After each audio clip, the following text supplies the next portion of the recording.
Hey Scott, Jared here, mate. You stuck with them for a half with maybe that third quarter. I think 28-18. Is that where you sort of see the game won and lost in that third term? Obviously, I think we had 8 turnovers for 16 points, which is very uncharacteristic of us. And obviously that was enough. They're obviously very potent offensive. That's enough to cause enough problems to try to fight back into the game. And it is what it is. We flipped the ball around, and it just wasn't a very good second half for us.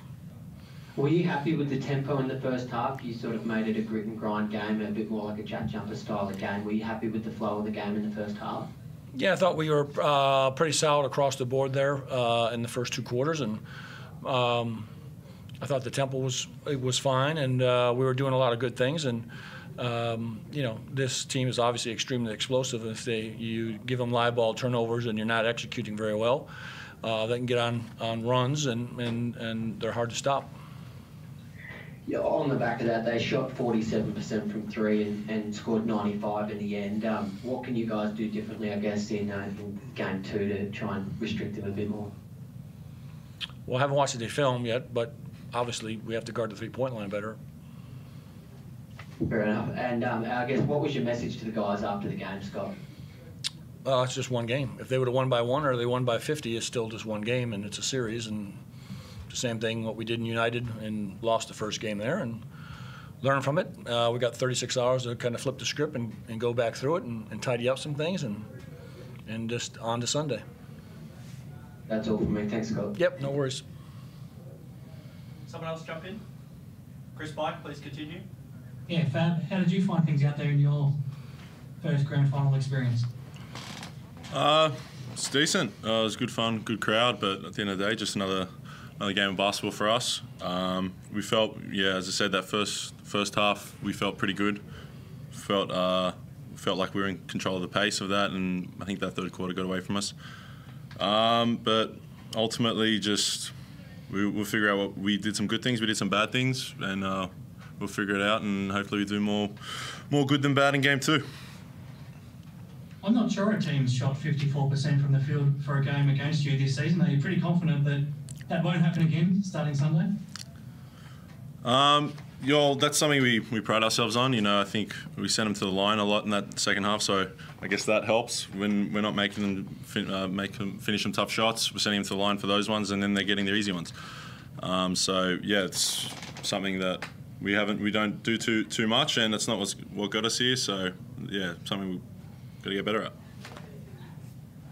That front court from Sydney with Xavier and Jarrell and Makua coming on as well, and Tom as well.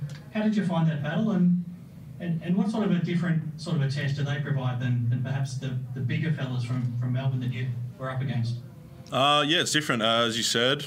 A bit more dynamic, I guess, especially with Xavier. He's handling the ball a lot and initiating offense for them.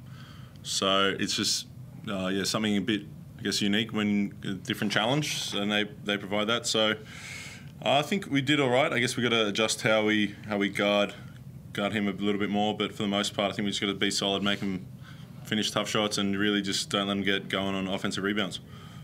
I know it's still very fresh after this game, but when do you start to get excited for what you're going home to on Sunday, and just how excited everybody back in Tasmania will be to have you back at home to play in a grand final?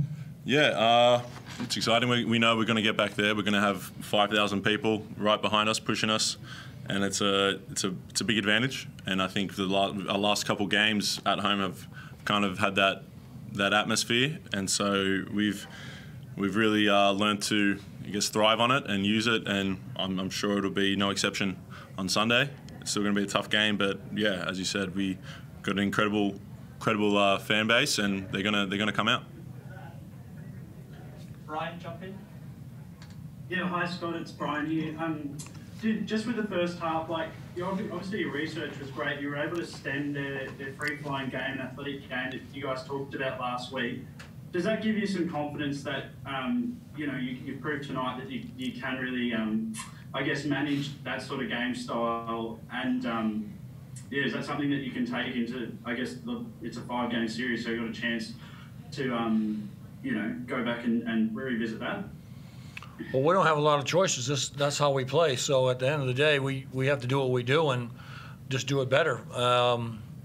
We've played with them and beat them obviously once, and we've had good halves against them or good, 3 quarters, and we've had some good battles back and forth. They've gotten the best of us in general, but we just need to be able to string things out a little longer and more consistent throughout it to have a chance to win on Sunday. Yeah. Are you looking forward to coming back to Hobart and playing in front of the fans, like having the boys play in front of the fans as well? I mean, yeah, it's very obvious that the state is rallied around these guys, was deservingly so, and it'll be electric in that building, and it should be a blast. Just with Jared Bairstow, mate, I think he came off at one point just with a sore ankle, maybe rolled his ankle, but is he all right? I have no clue. I haven't talked to the trainer or anybody yet. No, that's all right. And just Fab, just in the commentary, they were commenting on how sort of you've had a great season, a bit unheralded with Magnay out, but with yourself tonight, like you're obviously up against the talls, and I think the team's regarded as one of the smallest ones in the league. How did you find the battles tonight with Maker and some of the other talls?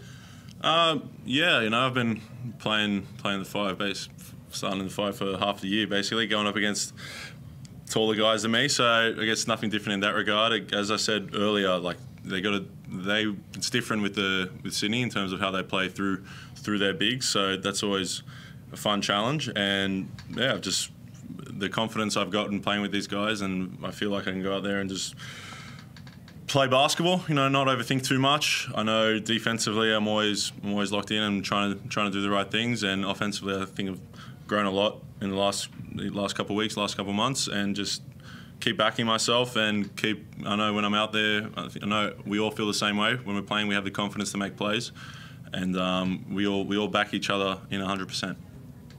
Thanks. Kane finishes off. Yeah, Scott, Kane here. Just one quick one for me with Josh. He was 4 for 18 from the field. How did you feel he was able to get his looks on offense and also the coverage? How did you feel he fit in with the offense tonight?